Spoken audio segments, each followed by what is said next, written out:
Solution of Concept of Physics, Part 1, Chapter 5, Newton's Law of Motion.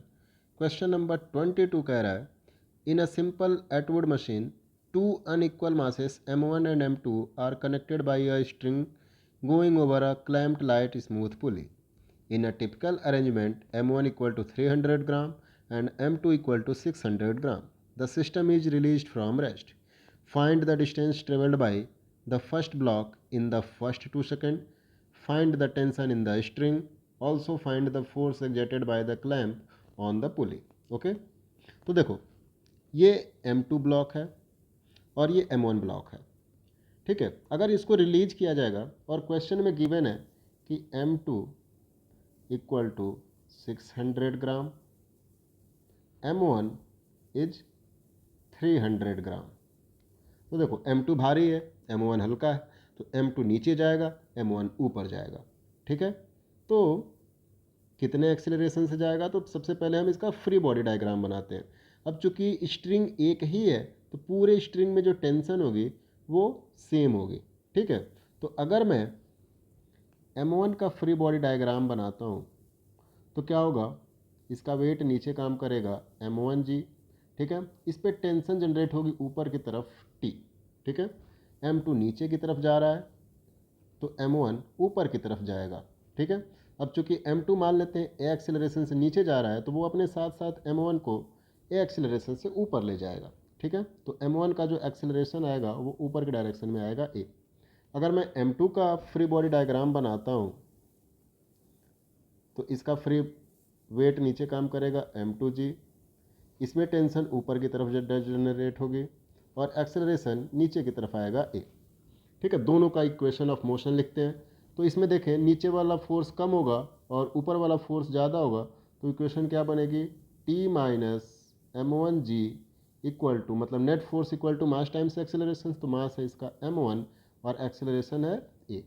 अब ऐसे ही M2 के लिए इक्वेशन ऑफ मोशन लिखते हैं। तो M2G ज़्यादा है क्योंकि नीचे वाला ऑब्जेक्ट नीचे मोशन कर रहा है तो नीचे वाला फोर्स ज़्यादा हुआ, तो नेट फोर्स कितना हो गया, M2G minus T equal to net force equal to Ma। तो M कितना है, M2 इंटू ए। ठीक है, हमारे पास दो इक्वेशंस हैं 1 और 2। इन दोनों को मैं लिखता हूँ। अब देखो पहले वाले इक्वेशन को मैं यहाँ पे लिखता हूँ तो मैं इसको ऐसे लिख सकता हूँ, minus T plus M2G equal to M2A। ठीक है, ये पहला इक्वेशन। अब दोनों इक्वेशंस को मैं ऐड कर दूँ तो ये T से T कट जाएगा और G कॉमन ले लूँ तो ये आ जाएगा M2 minus M1 equal to, यहाँ पे A कॉमन ले लूँ तो आ जाएगा M1 प्लस M2। तो यहाँ से आप एक्सेलरेशन की वैल्यू आ जाएगी M2 minus M1 divide by M1 plus M2 into g. सारी वैल्यू पुट करते हैं तो देखो ग्राम में ही पुट कर देते हैं क्योंकि एक दूसरे से कैंसिल आउट हो जाएगा ऊपर नीचे। तो ऊपर हो जाएगा M2 की वैल्यू 600 माइनस M1 की value 300 divide by M1 plus M2 हो जाएंगे टोटल 900 मल्टीप्लाइड बाई जी की वैल्यू है 10। ठीक है, तो यहाँ से आ जाएगा, ऊपर आ जाएगा 300 divide by 900 multiplied by 10, that will be equal to 10/3। तो एक्सेलरेशन हमने निकाल ली 10/3। इतने एक्सेलरेशन से दोनों मास ऊपर नीचे मोशन कर रहे हैं। तो पहला पार्ट कह रहा है find the distance travelled by the first block in the first 2 second. ठीक है, तो इतने एक्सेलरेशन से पहला ब्लॉक जा रहा है तो कितना डिस्टेंस चलेगा, S equal to u t plus half a t square. Initially object rest में थे तो u की वैल्यू 0, तो सिंपल सा इक्वेशन हो जाएगा हाफ ए की जगह पे क्या लेंगे 10/3 मल्टीप्लाइड बाई टी स्क्वायर, मतलब 2 सेकंड में 2 का स्क्वायर करेंगे तो 4। तो S इक्वल टू आ जाएगा 2 से कट कर दो, ये कटा 2, ये आ जाएगा 20/3 which will be equal to 6.6 metre. मतलब 2 सेकंड में जो डिस्टेंस होगी कितना कवर होगी, 6.6 मीटर। ओके, सेकेंड पार्ट कह रहा है find the tension in the string. ठीक है, अब देखो हमारे पास दो इक्वेशंस थी, इक्वेशन 1 और इक्वेशन 2, और हमने ए की वैल्यू कैलकुलेट कर ली है। तो किसी भी इक्वेशन में पुट कर दो आप, चाहो आप इक्वेशन 2 में पुट कर देते हैं।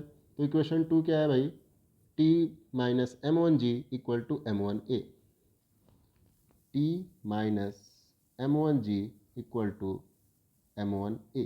ठीक है, तो टी इक्वल टू क्या हो जाएगा, m one plus m one into sorry a plus g into m one.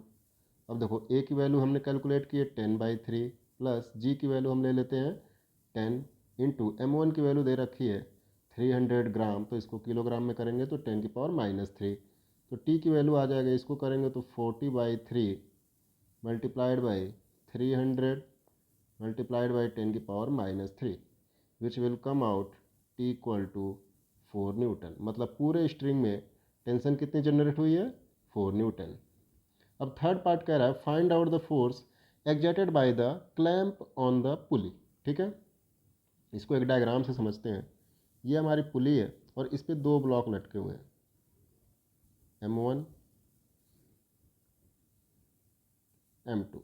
ठीक है, इस स्ट्रिंग में टेंशन T जनरेट हुई है T, और यहाँ पे भी स्ट्रिंग टेंशन T लगेगी। ठीक है, तो अब देखोगे तो इस पुली पे टोटल कितने फोर्स लग रहे हैं, एक टी इधर नीचे की तरफ, एक टी इधर नीचे की तरफ, तो टोटल इस पुली पे कितने फोर्स लग रहे हैं, 2T which will be equal to 2, और टी की वैल्यू हमने ऑलरेडी कैलकुलेट कर रखी 4, तो पुली पे नेट फोर्स कितना आ जाएगा, 8 न्यूटन।